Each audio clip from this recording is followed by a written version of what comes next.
I nearly bottled it, if I'm honest. Nearly cancelled today. I don't want to tell you my name, if that's okay with you. That would be a step too far. Right. Romeo's and Juliet's was an important part of my life. When I first started going there, I was a boy, and when it shut in 1991, well, I wasn't anywhere near being a man, but I was on my way to being something. And my main memory of that time is something I've never told anyone. And I'm not joking. I've never told a soul, not even my wife. It happened November 1988, a couple of weeks after my 19th birthday. And even though it was real, it happened. I've spent the last 32 years trying to convince myself it didn't. Maybe getting it off my chest will help me to forget. I don't know. Hull was different back then. The world was. I bet everyone you've spoken to has said that. One of the reasons it's difficult to talk about that time is because it was a very difficult period in my life. My dad was old school, Ezel Road. He worked on the trawlers, just like his dad did, and his dad before him. I mean, he did okay when he stopped working on the ships. Got a job working on the landings, sorting and weighing fish, and he was a tough bloke. But I don't think he ever got over Hull losing the industry like that. There was always this anger, this tension lurking under the surface, and every now and then it would explode and I had to scarp her or be on the receiving end of it. It got worse as I got older. When I got my first job, just the sight of me in my shirt and tie getting ready for work wound him up. It was like my whole way of life offended him, and Romeo's quickly became the emblem for everything that was wrong, not only with me, but with society. But Romeo's was the centre of my week, my life, in many ways. It was the place where I tried to work out who I was.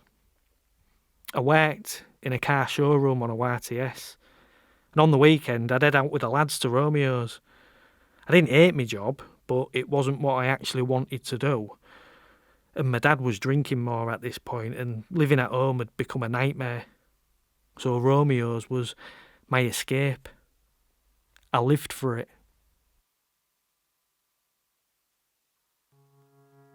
Back in those days, you didn't tell your mates about all of the horrible things that were running around in your head. You would definitely never dare to use words like depression or anxiety or mental health. If you were suffering, having problems, you solved them by ordering an extra chaser after your first pint. Everything came to a head the night I decided to put on some eyeliner. Sounds daft, I know, but I was rapidly moving between looks and scenes trying to find my tribe. It was basically two floors. They played the chart music, the mainstream stuff at Romeo's, and they played the edgier stuff at Juliet's. One week I'd be wearing Stonewashed 501s and boots with Grolsch bottle caps on. The next week it was drain pipes and neon shirts. The acid house thing was creeping into Juliet's, but at that time it still felt like an exclusive club I hadn't been invited to. I'd developed a thing for girls that looked like Susie Sue, and I actually thought gelling my fringe into spikes and a bit of eyeliner might just be the icebreaker I needed to approach one of them. So I was looking in the mirror, trying to reach the corner of my eye with a pencil without jabbing my eyeball out, when Dad walked in. His reaction was almost instant. He zoomed across the room in a flash, and there he was, in my face, hand at my throat. "Look at the fucking state of you," he said. "If you go out looking like that, you can pack your stuff in the morning." And I thought to myself, sod it. Dad was hard. Really hard. But I wasn't going down without a fight, and I think he knew it, because he let me go. It was just noise when I got to Romeo's, and I hit the drink hard. I'd had enough of everything. I imagined me then standing on Drapole Bridge and dropping into the water. It would be the simplest solution for everyone. Even though I was pissed up, it all seemed very straightforward and logical. And that's when I looked up, and she was there.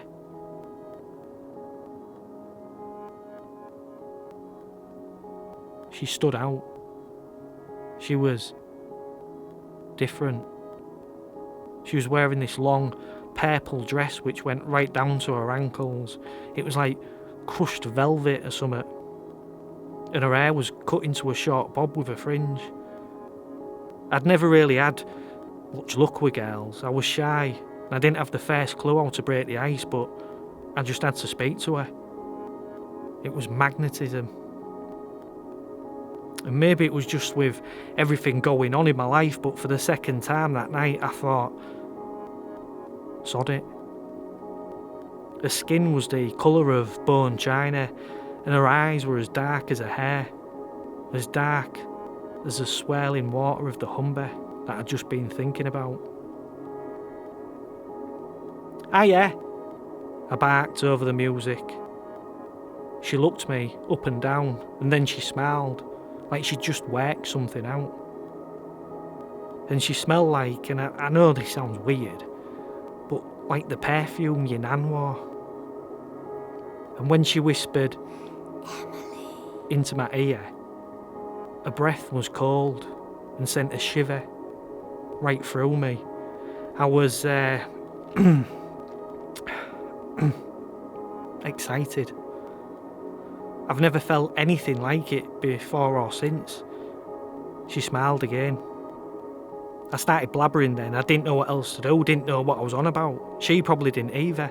The words poured out. And then she leaned over to me, placed her lips near my ear again and said, "Take me home." My heart nearly stopped. I caught sight of the lads as we left, gave them the thumbs up and pointed towards the door.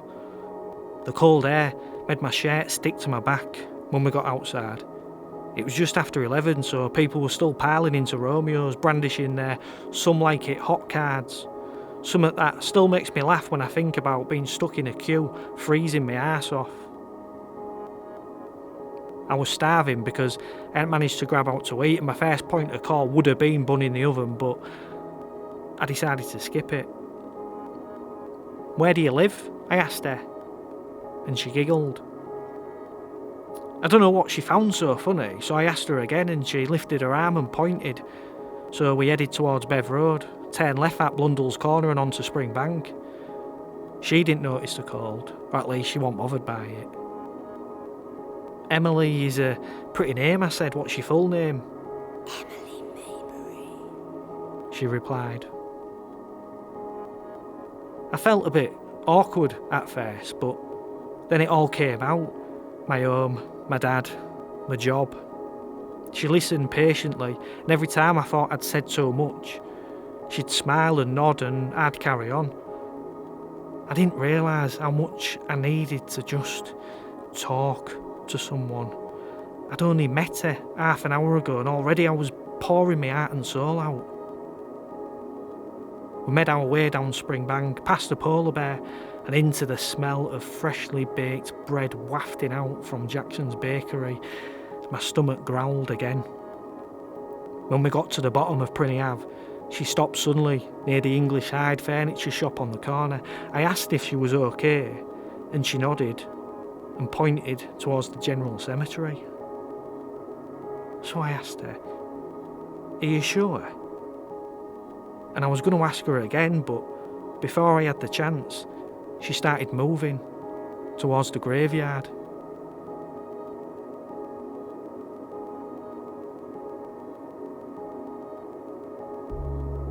I don't know whether you've ever been to that part of the Springbank Cemetery, General Cemetery, but it's full of old ornate graves and tombs. Loads of Victorian stones and statues with anchors and urns. There's this big monument to the victims of the cholera epidemic. Creepy enough during daytime, but on a night, she stepped into the thicket and I rushed to keep up with her. That part of the cemetery was dilapidated and overgrown back then, same as it is now. I lost sight of her as I pushed my way into the bushes. Thin branches whipped at my face, so I put my hands out in front of me to push them aside. I couldn't see her. It was so dark I couldn't see anything, apart from the dim yellow glow of the streetlight near the old toilets at the junction. I considered turning around and fighting my way back, but I couldn't leave her, so I kept pushing forward. I kept calling for her. I couldn't see her, but I could hear her giggling. Even though I couldn't have been more than a few yards away from the road, I managed to get completely lost in the dark. Everywhere I turned, I snagged myself on thin branches covered in thorns. My shoes squelched in the mud, trapping my feet, and I screamed out for help. And the further I got, the more the trees and the shrubs closed in around me. It was like they was trying to grab hold of me. And the more I tried to free myself, the more I managed to get caught up in the branches. I dropped my wallet in all the confusion, and all kinds of crazy thoughts were running around in my head.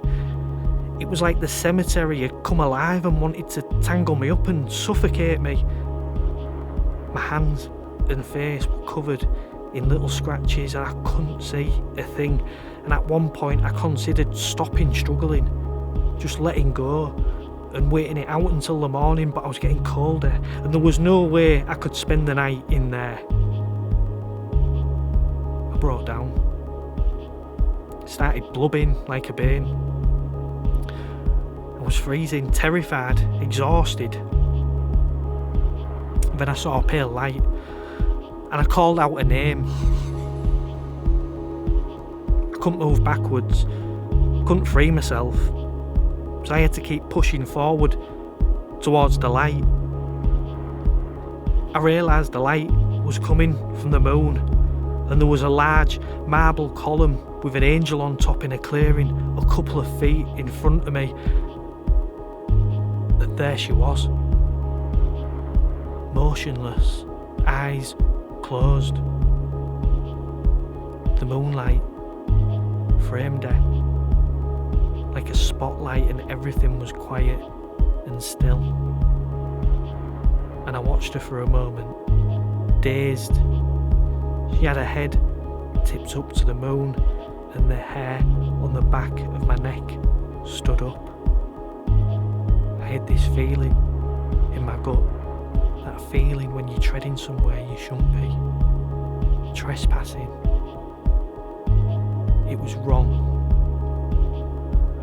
I can feel it now, talking to you. Look at my arms, goosebumps. From the moment I first saw her, I knew she was a bit odd, different, but I knew now it was more than that. She was something other. Every part of me was saying run away, but I couldn't.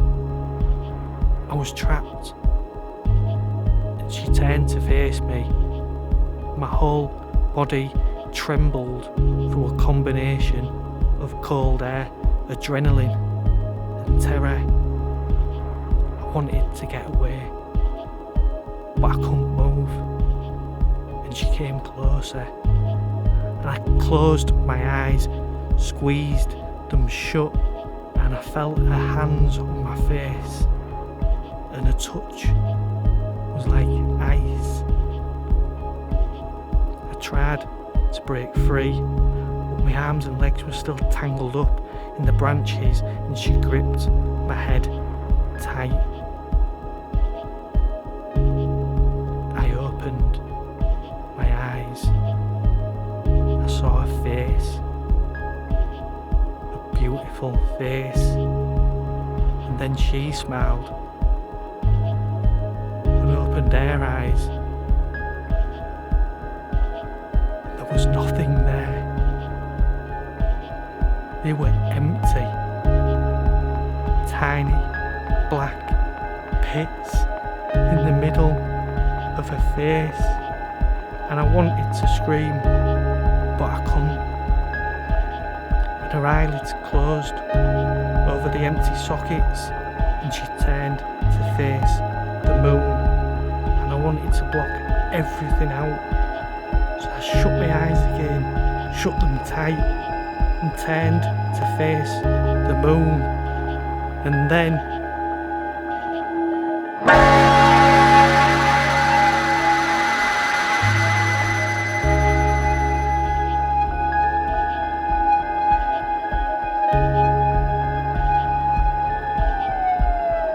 the light disappeared. It was like someone had flicked a switch on the moon and turned it off like a landing light. And when I opened my eyes again, she was gone. I was completely disorientated, in shock. Panic set in. I took long, deep breaths, calm myself down. I had to dig deep, I had to fight back. I might not have been cut from the same cloth as my dad and his dad and his dad's dad, but I was of them. I was still a fighter, because everyone from Hull is a fighter. So I pushed through the pain and the cold and the fear, and I roared and I struggled, and I grabbed handfuls of branches and broke them and pulled them out the way. I kept going, kept pushing until I emerged onto Springbank again.